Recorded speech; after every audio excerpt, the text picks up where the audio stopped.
हर्षवर्धन पाटील भाजपला धक्का देण्याची शक्यता. हर्षवर्धन पाटील आणि शरद पवारांचा मुंबईतील भेटीचा व्हिडिओ समोर, तर आज पुण्यात देखील दोघांमध्ये बैठक झाल्याची माहिती. शरद पवारांसोबत राजकीय चर्चा नाही, मी निवडणूक लढवावी हा कार्यकर्त्यांचा आग्रह. इंदापूरबाबत फडणवीसांच्या निर्णयाची वाट पाहतोय. भेटीनंतर हर्षवर्धन पाटलांची प्रतिक्रिया.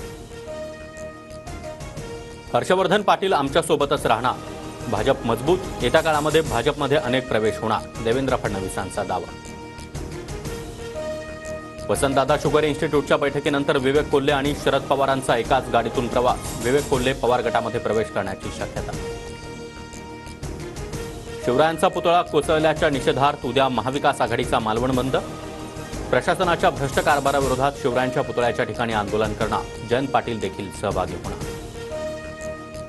शिवरायांचा पुतळा कोसळणं ही अतिशय दुःखद घटना, त्यावर राजकारण करू नका, फडणवीसांचं आवाहन. तर पुतळा राज्य सरकारनं नाही तर नौदलानं बसवल्याचं देखील फडणवीसांकडून स्पष्ट. सरकार स्वतःचं पाप नौदलावर ढकलत आहे. महायुती सरकारकडून शिवाजी महाराजांचा अपमान, महाराष्ट्राची माफी मागून राजीनामा द्यावा. सतेज पाटलांचा हल्लाबोल. पुतळा कोसळणं कदाचित नियती असेल, शिवाजी महाराजांच्या इच्छेशिवाय काहीही होत नाही. महाराष्ट्राचे शिक्षण मंत्री दीपक केसरकरांचं संतापजनक वक्तव्य. शालेय शिक्षण मंत्री निर्लज्ज, इतका निर्लज्जपणा आधी कधीच दिसला नव्हता. आदित्य ठाकरेंची दीपक केसरकर यांच्यावर जोरदार टीका.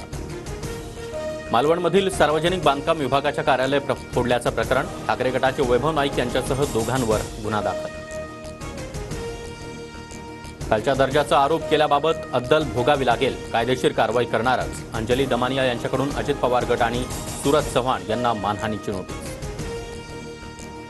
नोटीस मिळाल्यावर कायदेशीर उत्तर देणार. मी वक्तव्यावर ठाम, कुठेही चुकीचं बोललो नाही, त्यामुळे माफी मागणार नाही. दमानियांच्या नोटीशीवर सूरज चव्हाण यांची प्रतिक्रिया. 2.5 वर्षांआधी पापाची हंडी फोडली, आता विधानसभेची हंडी देखील महायुतीच फोडणार. मुख्यमंत्री शिंदेंसह फडणवीसांचा दावा. राज्यभरात दहीहंडीचा मोठा उत्साह. मुंबई, ठाणे, पुण्यामध्ये दहीहंड्यांना लाखोंचं पारितोषिक. गोविंदा पथकांमध्ये देखील चुरस. मानवी मनोऱ्यांचा रोमहर्षक थरा. गोविंदांच्या दहीहंडीला सेलिब्रिटींची देखील हजेरी. प्रेक्षकांचा उत्साह वाढवण्यासाठी कलाकारांचा भन्नाट डान्स. मुंबई आणि ठाण्यामध्ये दहीहंडीच्या कार्यक्रमाचं जोरदार आयोजन. मुंबई, ठाण्यामध्ये दहीहंडीचा उत्साह. गौतमी पाटीलनं प्रकाश सुर्वे यांची दहीहंडी गाजवली. राधा पाटीलच्या देखील तालावर तरुणाई थिरकली.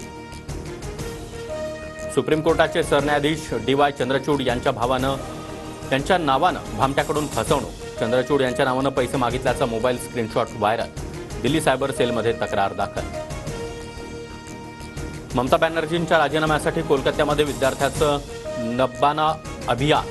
23 महिलांसह 123 आंदोलकांना अटक. कोलकाता पोलिसांच्या कृत्याच्या निषेधार्थ भाजपकडून उद्या बंदची हाक.